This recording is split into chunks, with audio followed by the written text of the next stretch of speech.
Hello नमस्कार साथियों, आप सभी का स्वागत है आज के इस वीडियो में। और इस वीडियो में हम ना बहुत ही बेहतरीन टॉपिक लेकर के आए हैं। जो टॉपिक का नाम है वो है आपका टेट और सी टेट की आपकी एलिजिबिलिटी क्राइटेरिया। देखिए, चाहे आप डीएलएड के एस्पिरेंट हो, चाहे आप बीएड के एस्पिरेंट हो, चाहे आप और अदर जो आपके टीचिंग कोर्स होते हैं जस्ट लाइक बीपेड, डीएड, बहुत सारे होते हैं जो उन सब से हों, है ना। ये वीडियो आपके लिए अति उपयोगी साबित होने वाला है। ऑफिशियली नोटिस के माध्यम से हम आपको दिखाएंगे कि क्या होती है आपकी एलिजिबिलिटी क्राइटेरियाज। एक बार फटाफट से, अगर आप चैनल पर नए हैं तो चैनल को सब्सक्राइब करके बेल आइकन प्रेस कर दीजिए। अगर अभी तक आपने वीडियो को लाइक नहीं किया है तो फटाफट से लाइक कर दीजिएगा। और अंत में यदि वीडियो पसंद है तो कमेंट करके ही इस वीडियो से जाइएगा। और अगर आपके कोई डाउट्स हो तो आप उसके रिगार्डिंग कमेंट सेक्शन में कमेंट करिएगा। दूसरा वीडियो आपको टेट सीटेट या अन्य किसी चीज़ की अगर आपको क्वेरी है तो आप हमें इस कमेंट में जब लिखेंगे तो हम उसका आंसर आपको देंगे या उसके रिगार्डिंग कोई वीडियो बना देंगे, ठीक। तो ये तो हो गई एक छोटी सी बात। अगर आपको हमारे टेलीग्राम चैनल से जुड़ना है तो डिस्क्रिप्शन का आप जब इसका वीडियो का ओपन करेंगे तो वहाँ पर आपको लिंक दिया होगा ज्वाइन अवर टेलीग्राम, वहाँ से आप ज्वाइन कर सकते हैं। अब ज़रा हम पहले बात कर लेते हैं कि जो हमारे बीएड, डीएलएड और अन्य टीचिंग कोर्स हैं उनमें देखो क्या है कि पहले कुछ ईयरली प्रणाली चला करती थी आज से, यानी कि एनईपी जब 2020 नहीं आई, नेशनल एजुकेशन पॉलिसी 2020 नहीं आई, तब यही बीएड आपका 1 ईयर 2 ईयर का हुआ करता था। और तब आपके ये प्रावधान थे कि जब आपका पहला साल कंप्लीट हो जाएगा, कंप्लीट होने का मतलब ये नहीं है कि भाई हम फर्स्ट ईयर के पेपर दे चुके हो या ना दे चुके हो। फर्स्ट ईयर के पेपर आप दे चुके हो, पेपर देने के बाद में आपका रिजल्ट भी आ गया हो, उसके बाद ही आप टेट या सी टेट का पेपर दे सकते थे जब आपका वो सर्टिफिकेट मान्य होता। ये थी एनईपी 2020 से पहले की बात। अब आ गई है आपकी नेशनल एजुकेशन पॉलिसी 2020, जिसके तहत हर जगह क्या हो गया, सेमेस्टर प्रणाली लागू हो गई है। अब यदि हर जगह अगर सेमेस्टर प्रणाली लागू हो गई है तो मैम अब क्या हम पेपर दे सकते हैं? क्योंकि भाई अगर हम जरा सा CSGMU का एक भाई कॉलेज का एग्जांपल तो लेना ही पड़ेगा, तभी हम आपको समझा पाएंगे। CSGMU का अगर हम एग्जांपल ले लें तो वहाँ पर फर्स्ट सेमेस्टर के पेपर हो चुके हैं, सेकेंड सेमेस्टर का बच्चा पेपर देने जा रहा है। होप्स हो कि 28 तक उनके पेपर ख़त्म हो जाएंगे। अब टेट की डेट आने वाली है, तो क्या मैम हम फॉर्म भर सकते हैं कि नहीं भर सकते हैं? देखो, पहली बात तो हम आपको बता दें, फॉर्म जो है वो सब बच्चे भर सकते हैं, चाहे आप पास आउट हो सेकेंड सेमेस्टर या ना हो, चाहे आप फर्स्ट सेमेस्टर में हो, आधार कार्ड लेकर के जाइए, आपको पेपर देने को मिलेगा। लेकिन वो क्या मैम मान्य होगा? यदि मान्यता की अगर बात आ जाती है तो वो सर्टिफिकेट आपका मान्य नहीं होगा, ठीक। मान्य कब होगा मैम? हमने कहा यही तो हम आपको बताने जा रहे हैं, ध्यान से सुनिएगा।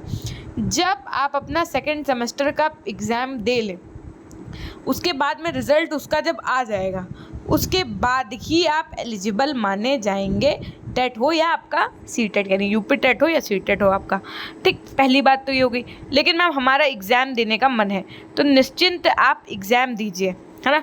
तो निश्चिंत आप एग्ज़ाम दीजिए। एग्ज़ाम जब आप देंगे ना तो आपको ये पता चल जाएगा कि हाँ हमारी क्या, मतलब हम पेपर में बैठ पा रहे हैं तो हमारी क्या जो है वो है कि हम पास कर पा रहे हैं कि नहीं कर पा रहे हैं, या आपको किन किन दिक्कतों का सामना करना पड़ रहा है। तो अगर आपका मन है, कुछ बच्चों के पास भाई है कि मैम हम एक बार दे के पेपर देखना चाहते हैं, हमने कहा भाई दे के देख लो, कोई दिक्कत नहीं। अब जरा एक बार ऑफिशियली नोटिस इनका देख लो, फिर हम आगे आपको और बात बताएंगे। वीडियो के एंड में तक बने रहिएगा, बहुत ज़रूरी वीडियो है ये आपके लिए। तो देखिए, एलिजिबिलिटी की अगर हम बात करें तो ये आपकी सी टेट की एलिजिबिलिटी हम प्राइमरी स्टेज वालों की जो है उनके लिए लेकर के आए। इसमें इन्होंने बताया सीनियर सेकेंडरी और it's equivalent with at least 50% marks, कम से कम 50% अंक, एंड पास्ड, और पास हो या अपीयरिंग हो किसमें, फाइनल ईयर के, यानी कि सेकेंड ईयर का अगर आप कोई डिप्लोमा इन एलिमेंट्री एजुकेशन कर रहे हैं, डीएड वगैरह कर रहे हैं, तो उसमें आप क्या हो, फाइनल ईयर में हो, है ना। उसके बाद में एक है आपके पास, इसके अलावा क्या क्राइटेरिया है कि सीनियर सेकेंडरी और it's equivalent with at least 45% marks and passed और appearing in final year of second year diploma in elementary education by what name known is accordance with the NCTE recognisation norms and procedure regulation 2002। फिर कहा गया कि senior secondary और it's equivalent with at least 50% marks and passed और appearing in the final year of 4 year bachelor of elementary education, जो आपका BLED का course होता है, उसके लिए कही गई बात। फिर यहाँ पर कहा गया सीनियर सेकेंडरी और it's equivalent with at least 50% marks and passed और appearing in final year of second year diploma in education.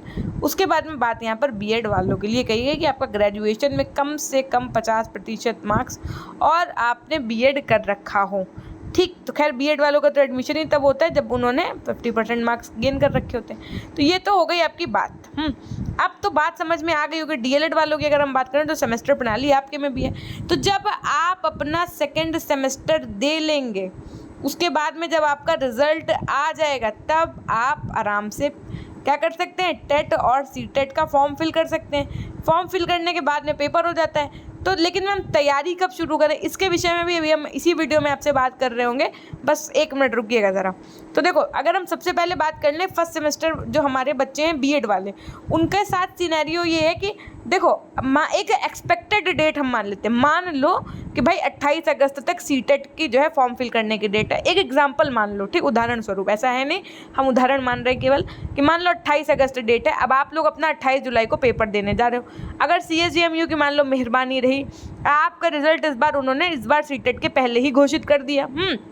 मान लो 26 तारीख को आपका रिजल्ट आ गया, तो आप 28 अगस्त को चुप्पे फॉर्म फिल कर दो, आपका एलिजिबल माना जाएगा, है ना। क्यों? क्योंकि आपका सेकेंड सेमेस्टर का रिजल्ट आ गया होगा। ठीक, तो याद रखिएगा, जब तक सेकेंड सेमेस्टर का रिजल्ट नहीं आ जाएगा तब तक आप एलिजिबल नहीं माने जाएंगे। पहले ये चीज़ 1 ईयर में होती थी, तो अब सेकेंड सेमेस्टर के रिजल्ट के बाद मान्यता होती है। अगर आप और भी कुछ चाहते हैं तो देखो, तो फिर थर्ड सेमेस्टर फिर अब जब तक आपका आ जाएगा, है ना, कुल मिला के अब फिर उसके बाद में CTET जब 6 महीने बाद आएगा तभी आप एलिजिबल माने जाओगे, तब तक आपका थर्ड सेमेस्टर का एग्जाम आ जाएगा।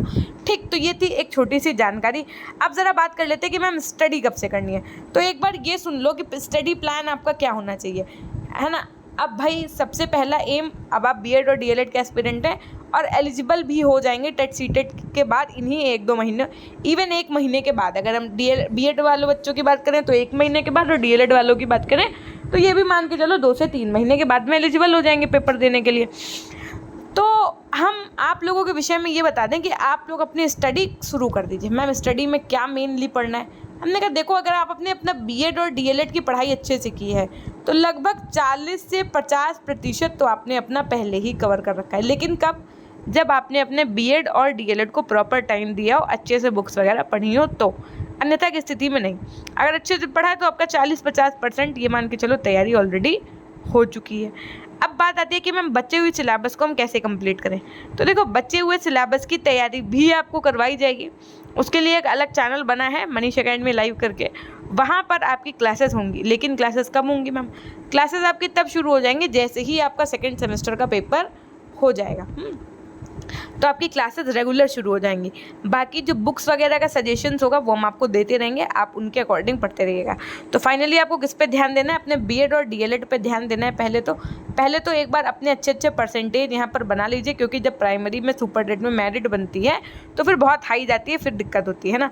तो एक बार आप लोगों से हमारी रिक्वेस्ट है कि आप हमसे ये क्वेश्चन कमेंट सेक्शन में जैसे पूछते हैं, तो आपको होप्स हो कि अपना जवाब इन क्वेश्चंस का मिल गया होगा कि B.Ed और DLED और अन्य टीचिंग कोर्स में अगर आप सेकेंड सेमेस्टर पास आउट हैं, अगर आप अपीयरिंग में हैं और पास आउट हैं सेकेंड सेमेस्टर, है ना, रिजल्ट आ चुका है तो आप पेपर दे सकते हैं। बाकी अगर आप अपने थर्ड सेमेस्टर में तो भी दे सकते हैं, फोर्थ में तो भी दे सकते हैं। अगर आपके में ईयरली प्रणाली है तो आप फर्स्ट ईयर जो है पेपर दे चुके हों और सेकेंड ईयर में हों, है ना, फर्स्ट ईयर का रिजल्ट आपका आ गया हो एग्जाम देने के बाद में और आप सेकेंड ईयर में हो तो आप भर सकते हैं फॉर्म।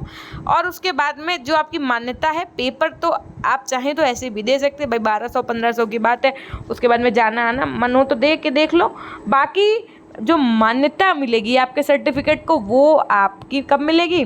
जब आप पूरा पास आउट हो जाएंगे तब। बाकी पढ़ाई आपको सेकेंड सेमेस्टर के पेपर देने के तुरंत बाद में शुरू कर देनी है, क्योंकि अब आपका अल्टीमेटली गोल होना चाहिए फर्स्ट क्या, पहले तो अपना DLED B.Ed अच्छे से भी करना है, अपीयरिंग वालों के लिए भी बता रहे हैं, और आपको टेट पे भी ध्यान देना होगा। ठीक, तो ये थी इस वीडियो में एक छोटी सी जानकारी। अगर वीडियो पसंद आए तो वीडियो को लाइक करना नहीं भूलिएगा, चैनल पर नए हैं तो सब्सक्राइब करना नहीं भूलिएगा। अगर अभी तक आप हमारे टेलीग्राम चैनल से नहीं जुड़े हैं तो लिंक आपको डिस्क्रिप्शन बॉक्स में मिल जाएगी, आप हमारे टेलीग्राम चैनल से जुड़ जाइएगा। धन्यवाद, मिलते हैं हम आपसे नेक्स्ट वीडियो के माध्यम से, तब तक के लिए अपना ध्यान रखिएगा।